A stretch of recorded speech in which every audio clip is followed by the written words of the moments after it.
Hello everyone, welcome back to our channel Login 8. In this video, I will guide you on how to enable developer mode on a Chromebook. So if you also want to enable developer mode on Chromebook, this video is just for you. Follow the simple steps and you'll be able to do it. So in order to record this video, I'm actually using my laptop, so I'll not be able to show you the whole process, but I'll definitely guide you through the whole process.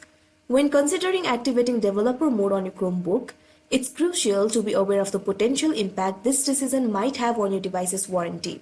The effect of enabling developer mode on your warranty can vary significantly between manufacturers. Some may view this action as a violation of the warranty terms. Therefore, before you proceed with enabling developer mode, it's a wise step to reach out to your device's manufacturer directly. So the first thing that you need to do is back up your data. Before enabling the developer mode, make sure to back up your data. Enabling developer mode wipes the Chromebook's local data, so make sure to back up your data.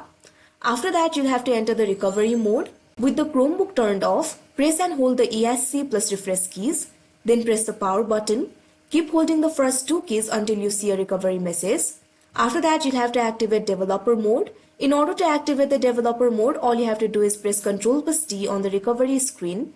It will trigger the developer mode. Confirm your choice by pressing enter. The Chromebook will then reboot and initiate the transition. It can take up to 15 minutes.